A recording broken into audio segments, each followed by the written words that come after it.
Joining us now is Newt Gingrich, former House Speaker, Fox News contributor, great friend and mentor. I've missed you. You've been in Davos. Newt, there's a lot we want to talk about. We got plenty of time. I just want to begin, maybe the most difficult part of this is the Minneapolis shootings and all the difficulties there. And I want to get your take on it. I know you're writing about it. You know, how do you come out? What is to be done here? Something, it just seems, you know, we want to back the cops. I always want to back the cops. I know you do too. But how do you see this? What is the context? Where do you think we're headed? Well, I think the president has to, in a sense, open up a national dialogue. Everybody agrees, not everybody, but certainly a vast majority agrees that we want to control the border. A vast majority agrees that if you are a genuine criminal, then we should get you out of the country. We don't have to have murderers, rapists, drug dealers, gang members in the United States, period. But I think as a country, we believe, to quote Congresswoman Salazar, who said, you know, this is about dignity. Americans don't want to see the police behaving like a mob. Americans don't want to see people killed in the streets. And Americans don't want to see the kind of hunting down people in a way that really demeans the process. So I think there are two things. We need a national conversation about what we're going to do about people who've come here, some of them 20 years ago, who've been obeying the law, paying taxes, good neighbors, have kids, go to PTA. Very few Americans want to see the police walk in and pick them up and deport them. On the other hand, people do not want to give them citizenship. So there should be some middle ground here on long-term goals. Second, the ICE police, who I'm totally for, and I do not believe state and local governments have the right to interfere with federal officers in the pursuit of legal policies, and these are all legal. I think that they may well need more training, a little more restraint. I used to talk with British officers and soldiers who've been patrolling Northern Ireland, where you really had a difficult problem because you'd be totally nice neighborhood, and 30 seconds later, somebody fired a shot at you. How do you respond responsibly? And I think we may need a greater training program at ICE, but I absolutely believe that the federal government has the obligation to enforce the law, and that anybody who tries to stop it is engaged in insurrection. You know, I have seen a lot of information that in Minneapolis, there were command and control centers set up by socialist groups and communist groups and others that you know, hate ICE and are generally always defunding the police. Command and control centers, you know, opposing what the ICE people were trying to do and opposing law and order. I mean, there's a lot of evidence of that. That's a separate question from the one that you're raising, but I just wanted to toss that out there because that is part of it, isn't it? Look, to the degree that that's true, those people are engaged in insurrection. Mm-hmm. They are trying to block the government of the United States from the legitimate enforcement of laws which are in the books. And George Washington raised an army as president to go to Western Pennsylvania to convince the local whiskey makers that they were going to have to obey the law. Mm. Dwight Eisenhower sent the airborne into Little Rock. John F. Kennedy sent troops into Mississippi and Alabama. George H.W. Bush sent troops into Los Angeles. Anybody who is engaged in actively attempting to interfere with a federal official who is doing their legal duty is engaged in insurrection against the United States and should be arrested and prosecuted as an insurrectionist. So then there's a question to your other point. You know, if you've been here 20 or 30 years, this is something you and I have talked about, and I tend to agree. If you've been here 20 or 30 years, yes, you are illegal, but if you're working, paying taxes, being a good citizen, there has to be there has to be a way to deal with that category. I mean, we need, I think, closing the border is a terrific thing and very popular, as it should be. We need to deport the worst of the worst, which I thought was the main mission, the worst of the worst criminals.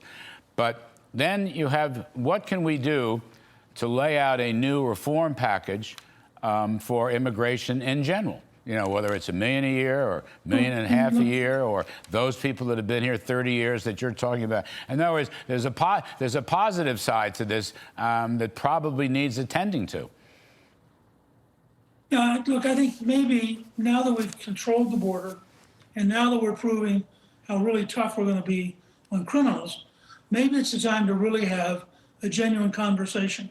I voted for the Simpson-Mazzoli Act, which is the last real reform bill passed and signed by Reagan, as you'll remember, in 1986.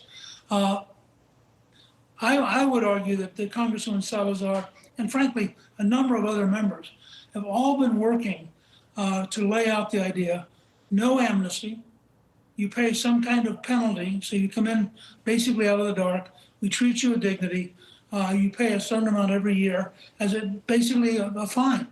And but you're no longer threatened. The one group I personally have a soft spot for are the dreamers who came here when they were 1 or 2 or 3 or 4 years old, don't even speak the language of the country that their parents brought them from. And it strikes me, if you got a 25-year-old valedictorian who's a nurse in the local hospital, finding a path for them to ultimately become American citizens is legitimate. But it's time to say, let's at least have the conversation. And this president might consider appointing a commission to come back with a really serious bipartisan proposal that doesn't offer citizenship, but it does offer stability, it does guarantee dignity, and it does say that if you've been here, you've been obeying the laws, paying the taxes, working, your neighbors certify that you're a good neighbor. As you know, Cliff is the ambassador to Switzerland and Liechtenstein, and in both countries, your neighbors have to approve you before you become a citizen. So the local village is a big role. I got it. Maybe part of this process is that your neighbors have to say, yeah, that this is a person that we know and we trust, and we want them to stay here. But we ought at least let's start the conversation. We're past the point where we have to be so polarized over the border. We're past the point of the Biden great illegal migration, and we are proving that the Trump administration is tough enough to do what it has to do. Now we ought to talk about what is it has to do versus what is it really should do in the long run that's better for America. One additional topic. While I have you here, Newt, one additional topic. So Mr. Trump comes home from Davos.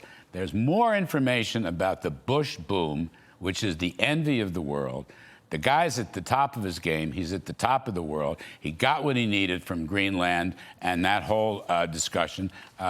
People should have listened to him in the beginning about negotiation. But we are in the midst of an extraordinary boom. It's a business boom. It's a productivity boom. I got Steve Moore coming on. We're going to talk some more about it. It's solving affordability. Heck, it's even beginning to solve deficits and debt, if such a thing is possible. And the rest of the world ought to take notice. But as Trump said, and this is my key point, we need someone at the Fed in general.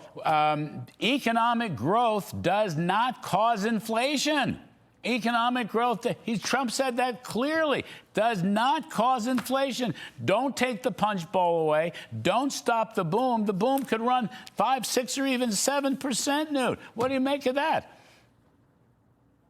Well, first of all, there's no natural reason that you have to have a recession. A recession is an artificial animal. The fact is, I think, and you and I have been involved in this argument since the 70s, there's a supply-side solution. It's more growth, more productivity, more opportunity. It mops up the inflation by flooding the zone with goods and services that people can spend the money on. Trump has basically followed the Reagan plan, has done it more aggressively, and I have to tell you, Cliff and I, because she is the ambassador, we were at Davos the whole week. He was totally dominant. In fact, I'm going to write later on this week about the degree to which this was Trump's Davos. They may like him, they may dislike him, but they all respect him, and they all recognize that they're dealing now with a world figure of extraordinary historic impact. It was a tremendous performance, and we'll get plenty of sovereignty for the military bases in Greenland, and he's completely right about the Western Hemisphere. I mean, you know, we got to go, but these little powers, these medium and little powers in Europe and elsewhere, they're kind of ankle biters. Just listen to what Trump is saying. I mean, he's trying to help them. He's saving NATO. I said that 1,000,000 times last week. If they just let him, he's saving NATO. He'd save their economies if they would let him. Look, we liberated Europe in World War II. We've been defending it in NATO since 1949. It's pretty, frankly, churlish of some of these guys to forget. Yes. And there is no German Empire. There is no British Empire. There is no French Empire. These are not countries big enough by themselves to shape history on the scale that China, India, Russia, the United States are engaged in. And frankly, the Europeans need us very badly in order to protect them from Russia. That has not changed one bit. But what I sensed was the elites didn't like him, but I had lots of everyday folks come up to me in Davos and say, you know, I am really for him. He's right, and Europe ought to pay attention to him. Yep. He'll save them from themselves. Newt Gingrich, thank you ever so much. We appreciate it, as always.